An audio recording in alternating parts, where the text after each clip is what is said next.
Well, hi, everyone. Welcome to interCHANGE. I'm Dan Jones. Thank you so very much for joining us. Lots of good stuff to talk about again today. Whether or not you like Summerfest, here's a question for you. Is the guy in charge of it worth nearly $750,000 a year?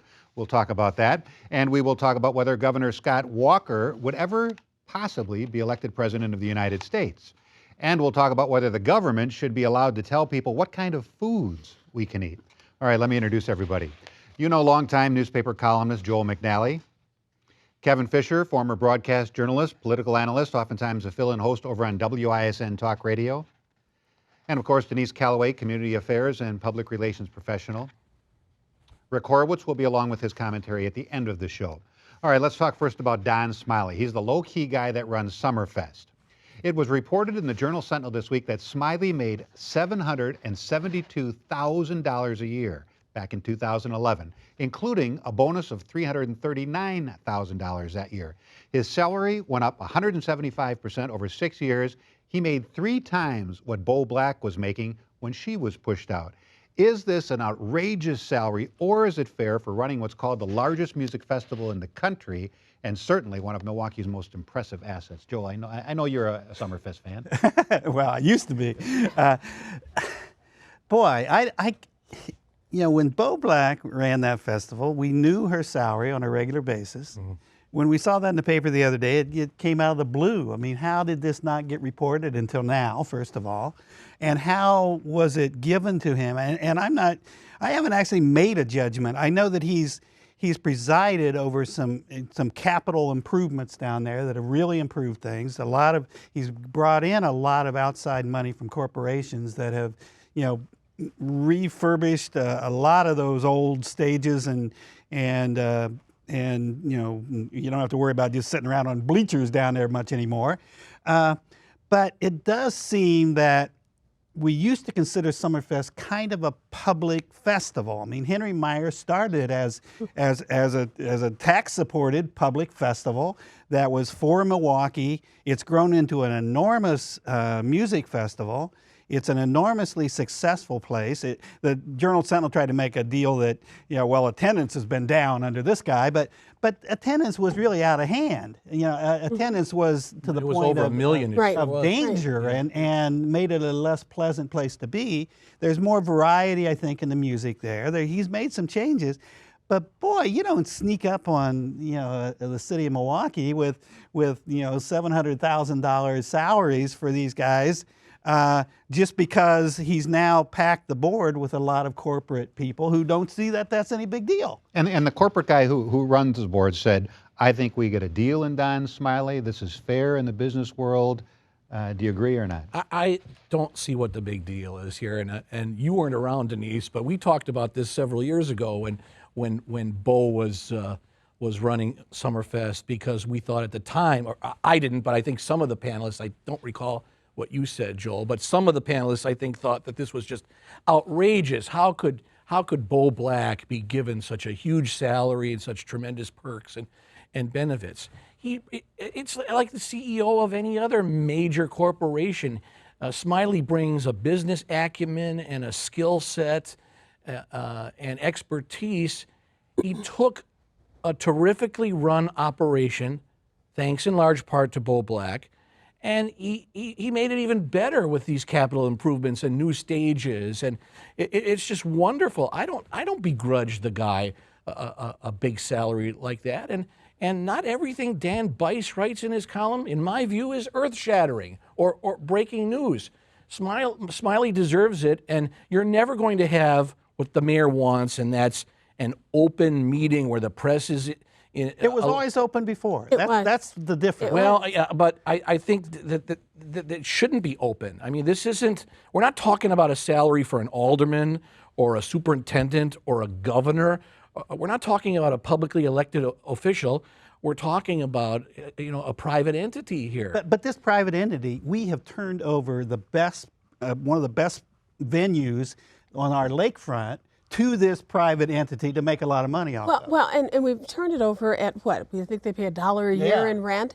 So I think that the public expects, and to an extent deserves, some kind of transparency as to what's happening with the festival. It's kind of odd that we get that transparency on everything but the salary. I think that's what makes people say, well, why aren't you talking about what his salary is? Usually, in some cases, people don't talk about a salary because they don't want you to know about it. It's not that, oh, well, we think this is absolutely in line. There are some people who do say, this is what we're compensating him, and we think it's our business, so we don't need to discuss it. And I think that would be absolutely correct if he were running a private company. But the reality of it is that Summerfest gets an incredible break on what it pays in rent from the city. That means it is taxpayer subsidized, and I think taxpayers have the right to know it. That doesn't mean that he's not worth the salary that he's earning. That may very well be the case. But that's the implication, that's the implication I think Bice wanted to convey upon readers, and that's why people are talking about it. Right, but it's also an issue of transparency. But they're also just talking about because people like to talk about big salaries. I mean, yeah, but there's a prurient interest in what public figures are making. Right, and I think he's done a great job at Summerfest. I think you're absolutely right. He's been able to take a festival that I think was on the verge of getting out of control with the number of people who were showing up every year. He's been able to get the attendance to, I think, a very reasonable level. He's brought in a lot of diversity around the acts. The facilities have improved. And you have someone who's able to do that type of work and to do it very well, very quietly. I don't have a problem with the salary that he makes, but I do think because there is this public piece of that there has to be transparency. Well, what about the comparison with the guy that runs State Fair who doesn't make anything? That is not a fair comparison, because the gentleman who runs the State Fair, it's state run, it's subsidized by the taxpayers. So that's a whole different ball game. I'll go this far. The mayor is calling for transparency because it's being done behind closed doors, and because only a handful of the many board members, why they need 26 is beyond me. All right, you don't want 4 people picking his salary? Then let the whole board vote on it. What bothers me too, and I can say this because I've lived in Milwaukee all my life, and this is typical Milwaukee. We have this jewel that really nobody else has. It's terrific. It's run terrifically. It has some problems, but for the most part, it's safe.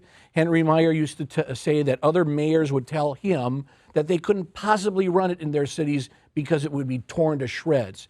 We have this, and what do? We try to nitpick and find fault. Oh, he makes too much money, and they're deciding his salary with only 4 people, and it's being done behind closed doors. Why must we do that to all of the great things we have? Find fault with them. Is it a Milwaukee thing that we're complaining? If this was Chicago, which tried to do a Summerfest and couldn't, but if this was Chicago, would they be complaining about $775,000? I think part of the complaint, and I indicated before, is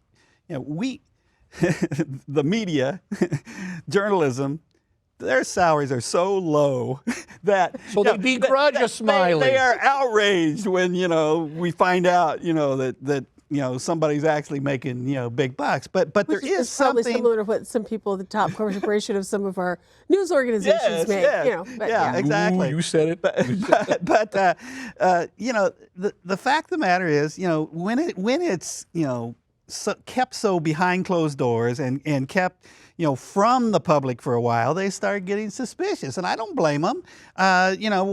Why we used to hear what Bo Black's salary was every year, and it was voted on publicly every year. And you know what? I do recall our conversation on this program years ago, and I believe, if memory serves, that it was mentioned that we wouldn't be criticizing the salary if it was a man who was making it. And here we are with Don Smiley. He's making 3 times what she made, though. Yeah, well, but this is a different time, too. Yeah. All right, next topic. Let's discuss for just a few minutes all this talk about the possibility that Scott Walker, governor of Wisconsin, might run for president. Walker doesn't rule it out, but says quite clearly he's very happy here. He's focused really on just being the governor. Is this all talk, and do you think Scott Walker would have any chance whatsoever of being elected the president of the United States? Well, I wouldn't say no. It's going to be so wide open in the next presidential election on both sides of the aisle, and the Republicans will have a pretty big field when you talk about the Rubios and the Jindals and the Christies, and I think you have to include Walker in the mix because he's considered, at least by conservatives, to be one of the best, if not the best, governors in the country, and he's admired because I believe he says he's going to do something, and then he just goes out and does it. And it's also the manner in which he does it. He's soft-spoken. He's mild-mannered. He doesn't get rattled. They threw everything they could at him in this last recall with protests comparing him to Adolf Hitler and Hosni Mubarak, and there were threats against his family and on and on and on. And of course, and then the whole recall itself. And through it all, he survived. He came through it. And he's turned the state around economically. We're no longer in any great deficit or debt. We have a surplus. He's talking about major reforms, which make him visionary. He's talking about entitlement reform and education reform and tax reform, which makes him, I believe, an attractive candidate. But it's so wide open. You're going to have a lot of Republicans. You're going to have a lot of Democrats running in the next presidential election. Denise, some of Walker's supporters say, they've been underestimating this guy since he first got into politics in the mid-90s. Well, that's true. But there are a lot of people who may be underestimated when they first enter politics who don't go on to run for president of the United States. I think if you take a look at what he's done over the past, particularly 6 months, where he's chosen to speak, where he's chosen to visit, he seems like a guy who is at least putting his toe in the water to find out what his possibilities might be. What kind of national attention could he get? Most importantly, what kind of national money could he raise? Which is smart. It is smart, but the reality of it is it's also such a pattern that people have that to say that, well, I'm not really sure, it doesn't really ring quite true, because it is the pattern that people have where they're testing it out. And I don't think there's anything wrong with him saying, I love being governor, but I think there's a difference that I could make nationally, and we'll see what happens. I think that's very transparent. We're talking about transparency. I think that's very transparent. And quite frankly, for the people who love Scott Walker, they'll think that's the best thing since sliced bread. And for the people who don't like him, it's not going to make any difference anyway. I think his challenge is going to be, and it's the same thing that really happens to governors when they put their toes in the water to see whether or not they're going to run, is that you still have a lot of business you have to take care of back in the state that you're charged with running. So, and particularly as we take a look at this biennium budget, does he have the time and energy to step away from some of that and still hope to be effective in running the state? So I think that's one question. The other thing that happens is, as we've seen from some politicians, there's a lot of stuff that can happen that changes one's mind about whether or not they want to run for higher office. The reality is as well, though, that if he said right now, I am not interested in being president of the United States, people in 49 other states are not going to give him money. As long as he says, I'm interested, the campaign donations can still come in. Oh, I don't think whatever any politician who's considered as a possible candidate, whatever they say, I don't think it matters, because I don't think anybody believes him. I wouldn't believe him, and I don't believe him in this case. I mean, obviously he's traveling all over the country and been raising money. Even a year after he was first elected, he was traveling this country more than this state, raising money from the outside. He's a fresh face. That tired old political machine that every fresh face. The other guy they're talking about is Marco Rubio. Yeah, he was elected 2 years ago? And Rand Paul. And Rand Paul, who was elected yesterday or something. The younger new GOP. Yeah, but except that they have the same old stale ideas. Not really. But truthfully, I imagine there will be a lot of interest in him, because he's trying to stir up that interest. But just like Paul Ryan, just like all those challengers to Romney in those primaries, they took turns in the Republican Party being the front runner. And every time you focused on one of them, you found out how bad they really were, and then we had to discard those.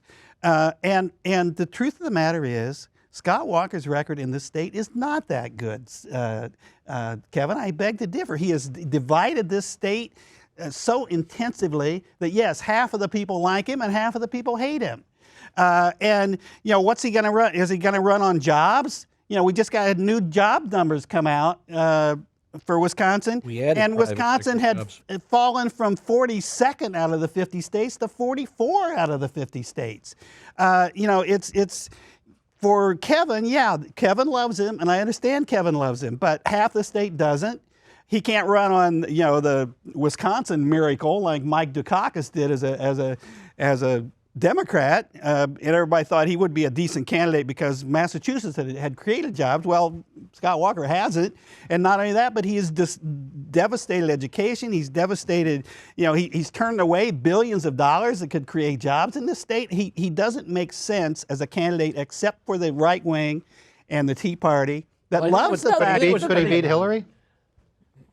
Well, Come on, you're asking me that, but I think Clinton's going to be a very formidable force to beat. I think the thing that Hillary has, do we want to talk about these two candidates? And I want to respond because you were asking me the question. But she's able to really appeal to independents. And for any Republican who's going to be running, and that's also true of Scott Walker, is the question is on a national scene, can you appeal to independents? It's not good enough anymore, and I think this is particularly true in the Republican Party, which is very polarized. It's not good enough to just say, I can pull in the Republicans. That's what I think we've seen from the last two presidential elections. You've got to be able to pull in those independents, which means you have got to be more moderate. And I don't know that that's what anybody would, I don't know that's a term that anybody would use. Well, this Republican would like to respond, the only Republican on the panel here. What's refreshing about Scott Walker and his potential appeal on a national level is that while a lot of my Republican colleagues are running around frustrated saying the sky is falling, that we need to make dramatic major changes, Scott Walker is keeping his regular level of cool-headedness. And he is saying that, look, there's a lot of Republican governors, a lot of Republican legislators in state houses doing good things across America. The message to Americans, no matter what side of the aisle they're on, has to be relevant. Then you have to be realistic and very honest about the challenges the country faces, and then suggest solutions in a very optimistic manner, in an optimistic way. And I think that will be appealing to many voters if he decides to step foot into the presidential range. All right, next topic. It's been interesting lately, all the different moves by government to get involved in what foods we eat. A Wisconsin legislator is suggesting that maybe people who receive food stamps shouldn't be allowed to buy things like soda, chips, and junk food. We've all heard the complaints about people on food stamps buying things like steak and lobster, and then someone suggests a law to stop that. In New York, they're trying to ban stores from selling giant sodas. Now they want to force store owners to keep the cigarettes out of sight. Now, these are all legal products. So should the government be involved at all? Are we turning into a big nanny state or not? Well, I believe in educating the public about the dangers, particularly of food, because a lot of this, it's not just junk food. It's a lot of the ordinary food that we buy out of the grocery store all the time that, for various reasons, corporate food industry put all kinds of things into, mostly preservatives that aren't very healthy for us. So I believe in that education. This idea that somehow because people receive food stamps, and a whole lot of, 2/3 of the people who receive food stamps are working in jobs. It's not like these are all the cliche about people on welfare, just laying around lazy and then go in and get their lobster with their food stamps, all that racist kind of imagery that goes, people don't even know that. They make that stuff up. People now use cards instead of food stamps, so that people can't be identified as these are food stamp users and somehow be degraded. But yet this legislator wants to degrade them by telling them what they can buy, what they can eat. What I said a long time ago, actually one of the first people who suggested these limits on food stamps was the late Senator Bill Proxmire from Wisconsin. And when he came out with that, and it was like this patronizing, how we're going to treat poor people. And I said, poor people would eat better if they had more experience at it. We have to do something about poverty. We have to do something, so that people can buy more nutritious food and learn about what's nutritious and what isn't, and not be feeding off junk. But to say, well, I'm a taxpayer, so I get to tell you what you can eat, we wouldn't allow anyone to tell us that. Poor or rich, should the government be allowed to tell you what you eat? No. We have an example of how trying to ban things or tell us that there are things that we can't have because the government thinks that they're not good for us, it doesn't work, is prohibition. We said, no, this is bad, people should not drink alcohol. And, people were buying extra bathtubs so they could make bathtub gin. It's not a good idea. I think the real thing is educating people so they can make good choices. Here in this country, our whole way of life is based on the fact that we have certain freedoms and that we're able to make decisions on our own. The government has absolutely, positively no business in this at all. If we want to spend money on something, rather than spending money on reinforcing some ridiculous law about, quite frankly, whether or not you can have the 16-ounce sodas or chips and whatever, what we ought to be doing is taking a look at examples that we have now that teach people who are on fixed incomes or people who are receiving assistance how to prepare food in healthy ways. We've got a great example of that here in Milwaukee. Fondy Food Mart does that. They have vendors with fresh food who accept food stamps. They have programs that they run, cooking programs, so they tell people how they can prepare these fresh and wholesome foods. Will Allen does that too. Right. If we're going to spend money on something, let's spend money on that and helping people get healthy rather than reinforcing, enforcing these dumb ideas about you can't have snack food. Is it the government's job to step in and stop you from killing yourself by eating all this garbage and smoking cigarettes and pounding booze? No, but I think we have two different discussions here, or two different issues. We have the nanny state, where the mayor in New York is trying to ban everything and run your life basically. And this Republican isn't a nanny saying that we shouldn't allow poor people to eat what they want? You think Bloomberg's a Republican? Oh my goodness gracious! No, I'm talking about the Republican legislator. Well, okay, that's the second issue. I think they're not the same. You have the First Lady, commendably trying to do something about obesity and about diets, but she is consistently, condescendingly lecturing Americans about what they can, can't, shouldn't eat. Well, if you're going to do that, well, then I think then you know what? Then I think you should use that same philosophy for taxpayer-subsidized food stamps and say no. You can't be doing fast food and garbage and snacks and chips and big sodas and maybe even some of those higher end things. And I agree, education that works. Try to help people extend those food stamps a bit. But also, I mean, under this president, the number of people receiving food stamps has exploded to a record. Of the economy. And his failed economic policies that have now have 48 million people.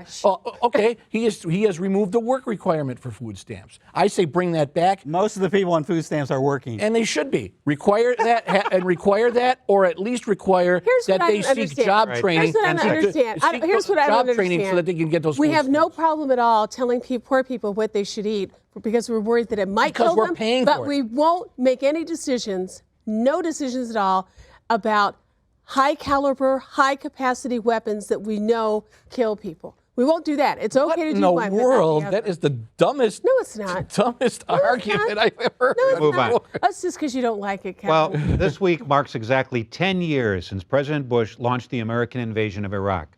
Some experts are calling it our biggest foreign policy blunder of modern times. Some of the original decision makers, on the other hand, insist it was a great success, and others say they're just not interested in looking back at all. Rick Horowitz thinks looking back is pretty important. Rick. Big week on the calendar, huh? So what's the right kind of gift for the 10th anniversary of an invasion? Body bags? Prosthetic limbs? Hey, nobody said war was painless, right? And wasn't the war in Iraq one of our finest hours? Okay, so the banner may have been a little premature and that whole flight suit thing, but at least we brought them democracy and we calmed things down over there. Okay, so not completely, not yet. But look at everything we did accomplish. It's like Bush's guys keep saying, the world's a better place without Saddam Hussein. Of course, it's also a worse place, a more dangerous place, without anyone to be a counterweight to Iran, which is looking to go nuclear. Which reminds me, those weapons of mass destruction. So we got that one wrong too. But if you just focus on getting rid of Saddam, total success. Okay, so it's like focusing on the 1 grain of sugar in a pile of cow dung, but it's something, and it didn't even cost us a lot of money. Okay, so maybe a couple of $1 trillion is a lot of money to you, but there's no way Congress would have spent that money on anything worthwhile anyway, right? So what difference does it make? And at least we can be proud of what we did over there. Okay, except for a few rotten apples. Okay, more than a few. But it's a war. Things happen. And at least it didn't cost us a lot of lives. I mean, compared to the hundreds of thousands of Iraqis who were killed, 4,000 Americans, give or take, it's a drop in the bucket. Besides, think about all those other guys who would have been killed in past wars, but now because our docs are getting so good and getting so much practice, they don't get killed at all. They're just missing a leg or two, or they got some brain trauma or something. That's progress, isn't it? So absolutely, you got to go with Dick Cheney. Cheney says, if I had to do it all over again, I'd do it in a minute. And I know exactly where he's coming from. And if I was totally lacking a conscience, I'd probably feel exactly the same way. You know, as long as it's somebody else's sacrifice, somebody else's loss. So anyway, what's the right kind of gift for a 10th anniversary? Oh, I don't know. I'm thinking maybe a little remorse? Well, thanks, Rick, and thank you so very much for watching. Because of the holiday break, we will be off for the next 2 weeks, so stay warm, enjoy the rest of your weekend, and have a wonderful Easter. Stay warm.